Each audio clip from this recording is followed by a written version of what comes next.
नमस्कार प्यारे बच्चों, कैसे हो सारे। उम्मीद करता हूँ बच्चों सब अच्छे होंगे, मस्त होंगे, तंदुरुस्त होंगे और अपनी अपनी पढ़ाई में भी व्यस्त होंगे। चलो लाडलो, मैं एक छोटा सा आपको टॉपिक राजस्थान का एकीकरण, बिल्कुल जो फैक्ट है एग्जाम में आने वाले हैं वो बताने की कोशिश कर रहा हूं। आप समझना इन सभी चीजों को, और एक क्वेश्चन आपको 100% एक या दो क्वेश्चन पेपर में हूबहू छपे हुए मिलेंगे। राजस्थान का एकीकरण कितने चरणों में हुआ था? 7 चरणों में हुआ था। राजस्थान का एकीकरण हुआ 7 चरणों में।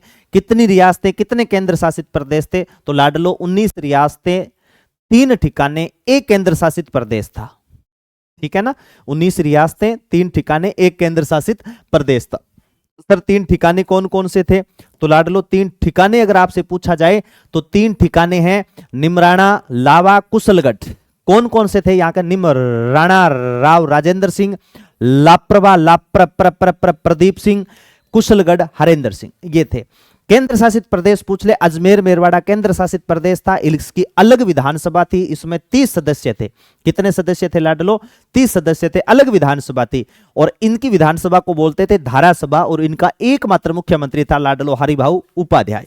कौन था? हरिभाऊ उपाध्याय। 1 नवंबर 1956 को 30 सदस्यों को राजस्थान के साथ में जोड़ दिया गया, और सदस्यों की संख्या आगे मैं बताऊंगा कितनी हो गई थी, 190। चलो, राजस्थान का एकीकरण 7 चरणों में पूरा हुआ। कई बार ये प्रश्न पूछता है, गधे और घोड़े एक बराबर करके छोड़ देता है। बहुत सारे एग्जाम में हमने देखा है कि एकीकरण बच्चे इतना डीपली पढ़ते, इतनी इतनी बातें, अच्छी बातें पढ़ते हैं, लेकिन प्रश्न एक आता है कि राजस्थान का एकीकरण कितने चरणों में हुआ? जो हम कक्षा 5, 6, 7, 8 से कंटिन्यू पढ़ते आ रहे हैं, कितने चरणों में हुआ? 7। लाडलो आप याद रखना कि जो 7 चरण हैं वो 7 चरणों के नाम कैसे याद रखोगे? एमपी से बस राजस्थान आई। पहले चरण का नाम एम से मत्स्य संघ, पी से पूर्वी राजस्थान, स से संयुक्त राजस्थान, वृहत राजस्थान, और स से बन जाएगा संयुक्त वृहत राजस्थान। छठे चरण का नाम क्या हो गया आपके? राजस्थान। और 7वें चरण का नाम राजस्थान। ठीक है, ठीक है गुरुजी। अब आ जाओ आगे। पहला चरण मत्स्य संघ कब बना? पहला चरण बना बेटा 18 मार्च 1948 को। ठीक है, समिति कौन सी थी? कन्हैयालाल माणिक्यलाल मुंशी समिति थी। पहले चरण में कौन कौन से जिले जोड़े गए थे? एबीसीडी याद रख लेना। आप क्या याद रखोगे? ABCD। ठीक है, अलवर, भरतपुर, करौली, धौलपुर। अलवर, भरतपुर, करौली और धौलपुर, प्लस निमराना ठिकाना था। निमराना क्या था बेटा? ठिकाना था, ये ध्यान में रख लेना। उद्घाटन कहां पे हुआ था? लोहागढ़ दुर्ग में, कचहरी कला के अंदर लोहागढ़। उद्घाटन करता नरहरि विष्णु गोडगिल। उद्घाटन स्थल कहां था? उद्घाटन स्थल बेटा बता दिया, लोहागढ़ दुर्ग के अंदर। उद्घाटन करता नरहरि विष्णु गोडगिल। प्रधानमंत्री पूछा जाए, शोभाराम कुमावत। प्रधानमंत्री कौन था? शोभाराम कुमावत। उप प्रधानमंत्री था दूसरा जवाहरलाल नेहरू, युगल किशोर चतुर्वेदी। पहले चरण के अंदर सर राज प्रमुख किसको बनाया गया था? आपके उदयभान सिंह को राज प्रमुख बनाया गया। उप राज प्रमुख करौली के थे बेटा गणेश पाल देव, उनको बनाया गया था। और राजधानी कौन सी बनी थी आपके? अलवर। मैं चाहूंगा बेटा आप इन चीजों को तो याद रखो, लेकिन सबसे महत्वपूर्ण प्रश्न यहां से भी आपसे पूछे जा सकते हैं कि वार्षिक आय 1.84 लाख थी पहले चरण में, जनसंख्या 18.38 लाख थी, और क्षेत्रफल पूछ ले आपसे तो 12,000 वर्ग किलोमीटर। पहला चरण सबसे महत्वपूर्ण है। एक प्रश्न 100% पेपर में छपेगा तो छपेगा। चलो दूसरे चरण की बात करते हैं। ये 3-4 चरण ही तो है बेटा, बाद में तो सेम कुछ नहीं है। दूसरे चरण में देखो मैंने इस प्रकार लिखा है कि कौन कौन सी रियासतों का विलय करेंगे पूर्वी राजस्थान में। जैसे मैंने लिख दिया हाड़ौती, जियोग्राफी पढ़ते हो हाड़ौती, हाड़ौती, कोटा, बूंदी, 12, झालावाड़ पढ़ते हैं, लेकिन आप 12 नहीं ऐड करोगे, 12 करते आप 12 हो जाओगे। कोटा, बूंदी, झालावाड़ 3। फिर वागड़ ले लेना, वागड़ के भी 3 जिले, डूंगरपुर, बांसवाड़ा, प्रतापगढ़। फिर 2 रियासतें जिनको तोप सलामी का अधिकार नहीं था, कौन कौन सी थी? शाहपुरा, किशनगढ़।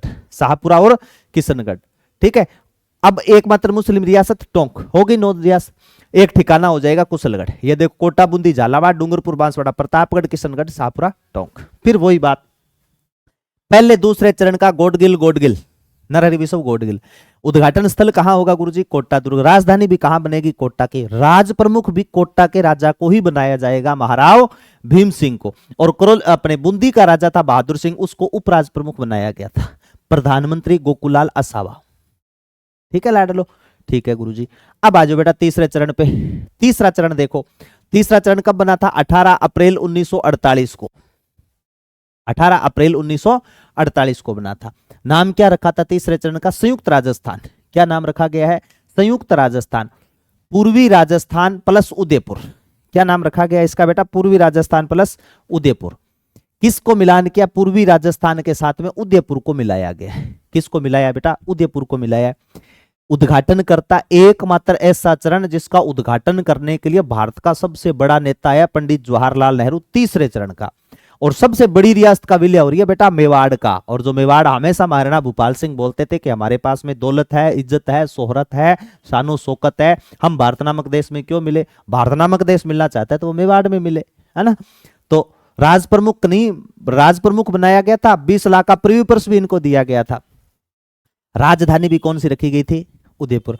प्रधानमंत्री मेवाड़ के गांधी को बनाया गया था माणिक्यलाल वर्मा को। ठीक है, तीसरे चरण की बात। चौथा चरण और भी महत्वपूर्ण है। चौथे चरण में ये चीजें बेटा काम की है, ठीक है ना। चौथा चरण 30 मार्च 1949 को बना था। कब बना था? 30 मार्च 1949 को बना। उद्घाटन, इसमें बड़े बड़े जिले जोड़ोगे बेटा, जे बी नहीं है, जैसलमेर, जोधपुर, जयपुर और बीकानेर, बड़े बड़े जिले जोड़ेंगे। जैसलमेर, जोधपुर, जयपुर और बीकानेर प्लस लावा ठिकाना। लापरवाह बताया था ना, लावा ठिकाना ऐड करना है इसमें। कौन सा ठिकाना ऐड करना है बेटा? लावा ठिकाना आपको ऐड करना है इसमें। ठीक है गुरुजी। उद्घाटन स्थल आपसे पूछ ले, जयपुर। उद्घाटन करता सरदार वल्लभ भाई पटेल। राजधानी जयपुर। महाराज प्रमुख। चौथे चरण के अंदर एक पद और क्रिएट किया गया था। महाराणा भूपाल सिंह को राज प्रमुख से ऊंचा पद दिया गया। कौन सा? महाराज प्रमुख का। और राज प्रमुख किसको बनाया था? मान सिंह को। राजधानी विवाद हुआ था। उदयपुर ने कहा हमें राजधानी बनाओ, जोधपुर ने कहा हमें राजधानी बनाओ। तो फिर इसका सलटारा करने के लिए राजधानी किसको बना दी? एक समिति बनी थी। उस समिति का नाम क्या था? BR पटेल। बाद में सबको थोड़ी थोड़ी लॉलीपॉप दी गई थी, वो अलग अलग विभाग दे दिए। जैसे न्याय विभाग जोधपुर में बना दिया, कृषि विभाग भरतपुर में बना दिया, सिंचाई विभाग अलवर में बना दिया, वन विभाग कोटा में, और शिक्षा विभाग आपके बीकानेर में बना दिया था। ठीक है, ये ध्यान में रख लेना। चौथे चरण की बात। पांचवां चरण क्या कहेगा? 15 मई 1949 को पांचवां चरण बना। और पांचवां चरण पांचवें महीने में बनेगा। शंकर देवराय समिति। मत्स्य संघ का विलय करना था, क्योंकि भरतपुर के राजा और धौलपुर के राजा उदयभान सिंह, भरतपुर के ब्रजेंद्र सिंह, तो यहां पर विवाद खड़ा होना शुरू हो गया था बेटा। ठीक है, भाषा के आधार पर यूपी में मिलना चाहते थे। जाट रियासतें थी, भाषा के आधार पर यूपी में मिलना चाहती थी। मान सिंह ने बोल दिया कि यूपी में मिलना चाहती थी, यूपी में मिला दो। तो इसके लिए शंकर देवराय समिति बनी और उन्होंने निश्चय किया कि जनता का जनमत करवाते हैं। तो एक समिति बनी, उस समिति का नाम क्या था? शंकर देवराय समिति। तो लोगों ने कहा कि हमें राजस्थान के साथ में ही रहना है। इसका उद्घाटन पटेल जी ने किया। स्थल भी कौन सा होगा? आपके जयपुर। महाराज प्रमुख महाराणा भूपाल सिंह रहेंगे, राज प्रमुख मान सिंह रहेंगे। चौथे चरण के बाद में कंटिन्यू प्रधानमंत्री हीरालाल शास्त्री ही रहेंगे। इसमें प्रधानमंत्री नहीं लिखा ना, प्रधानमंत्री चौथे चरण में भी कौन होंगे बेटा? हीरालाल शास्त्री। प्रलय प्रतीक्षा नमो नमः प्रत्यक्ष जीवन शास्त्र लिखने वाले हीरालाल शास्त्री। ठीक है, प्रधानमंत्री हीरालाल शास्त्री। ठीक है, छठा चरण कब बना था गुरुजी? छठा चरण 26 जनवरी को बना लाडलो। छठा चरण 26 जनवरी को बना। छठा चरण 26 जनवरी को बना। 26 जनवरी, जनवरी का महीना ठंडा होता है, और ठंडा महीना होता है तो फिर दिक्कत होती है। ठंडे जिले को जोड़ेंगे। किसको जोड़ना है? सिर्फ वृहत राजस्थान में सिरोही का विलय करना है। किसका विलय करना लाडलो? सिर्फ सिरोही का विलय। आबू देलवाड़ा को छोड़ा गया है। किसका विलय किया गया? सिर्फ और सिर्फ सिरोही का विलय किया गया। आबू देलवाड़ा को छोड़ करके 26 जनवरी 1950 को राजपुताना नाम बदल करके क्या नाम हो गया था? राजस्थान। प्रधानमंत्री की जगह हीरालाल शास्त्री मुख्यमंत्री के रूप में भी जाने लगे थे, लेकिन फिर भी इनको प्रधानमंत्री कहा गया था। तीन चीजें याद रखनी है। महाराणा भूपाल सिंह महाराज प्रमुख, राज प्रमुख मान सिंह, और प्रधानमंत्री हीरालाल शास्त्री थे बेटा, ये ध्यान में रख लेना। ठीक है गुरुजी। सातवां चरण सबसे महत्वपूर्ण है। 1 नवंबर 1956 को, ठीक है, और 1 नवंबर को राजस्थान का स्थापना दिवस भी मनाया जाता है। 1 नवंबर को राजस्थान का स्थापना दिवस, राजस्थान का स्थापना दिवस भी माना जाता है। ठीक है, राजस्थान का स्थापना दिवस भी मनाया जाता है, ये भी ध्यान में रख लेना लाडलो। ठीक है, आबू देलवाड़ा अजमेर मेरवाड़ा, कैसे याद रखोगे? आबू देलवाड़ा अजमेर मेरवाड़ा, आबू देलवाड़ा और अजमेर मेरवाड़ा का विलय किया गया। ठीक है। सुनील टप्पा कहां आकर के टपका? राजस्थान में टपका। मध्य प्रदेश वालों ने विवाद किया कि किसी का नाम टपका होगा तो टप्पा उखला करके किधर ही लेखक जा सकते हो। तो इन्होंने कहा चिंता मत करो, हम आपको कौन सा क्षेत्र दे देंगे? सिरोंज क्षेत्र। तो आबू देलवाड़ा, अजमेर मेरवाड़ा प्लस सुनील टप्पा, लेकिन सिरोंज क्षेत्र किसको दे दिया? एमपी को दे दिया था, झालावाड़ का क्षेत्र था। राजधानी कौन सी बनी गुरुजी? जयपुर। 7वें चरण के अंदर बेटा राज प्रमुख नहीं, 1 नवंबर 1956 के बाद में 7वें संविधान संशोधन के तहत राज प्रमुख की जगह राज्यपाल का पद सृजित कर दिया गया था। ठीक है, तो राज प्रमुख का पद हटा दिया गया था। तो राज प्रमुख की जगह राज्यपाल, राज्यपाल कौन थे? गुरमुख निहाल सिंह। पहले राज्यपाल कौन थे राजस्थान के? गुरमुख निहाल सिंह। ठीक है, सबसे ज्यादा कार्यकाल तक के गुरमुख निहाल सिंह थे। प्रधानमंत्री सॉरी मुख्यमंत्री आपसे पूछ ले तो मुख्यमंत्री कौन थे? मोहनलाल सुखाड़िया। एक बार कुर्सी के चिपके उतरे ही नहीं। 1954 से 1971 तक राज किया और लगभग 17 साल तक रहे थे। इंदिरा गांधी को हटाना पड़ा था इनको। ठीक है, तो वो कौन रहे? मोहनलाल सुखाड़िया। सबसे युवा, जिस उम्र में लोगों को टिकटें मिलती है ना, उस उम्र में इन्होंने मुख्यमंत्री पद से छोड़ दिया था। ठीक है ना, 17 साल राज करने के बाद में। आयोग बना, यह सबसे महत्वपूर्ण है। आयोग कब बना था गुरुजी? राज्य पुनर्गठन आयोग बना 1953 में, और अफजल अली अध्यक्ष थे इसके, फैजल अली सॉरी। अजमेर को राजधानी विवाद क्या हुआ था कि अजमेर जो राजधानी बनना चाहती थी ना, जब 7वें संविधान संशोधन की बात आई और 1956 में जब 30 सदस्य अजमेर मेरवाड़ा के जोड़े गए थे, तो इन्होंने विवाद किया था कि अंग्रेजों के क्या, आप सल्तनत काल से देखो अजमेर पर एकाधिकार रहा था। उसके बाद में मुगल आए तो भी उन्होंने केंद्र अजमेर को बनाया। उसके बाद में अंग्रेज आए तो भी उन्होंने केंद्र अजमेर को बनाया था।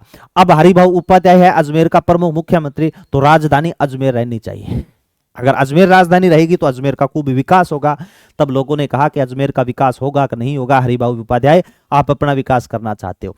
तो इस विवाद को निपटाने के लिए बेटा 7वें चरण में पी सत्यनारायण राव समिति का गठन किया गया था। ठीक है, कौन सी समिति बनी बेटा? पी सत्यनारायण राव समिति का गठन किया गया था। ये थे 7 चरण। उम्मीद करता हूं आपको अच्छी प्रकार समझ में आई होगी। बड़ी बड़ी चीजें मैंने रिकॉल कर दी है, इनको पढ़ना।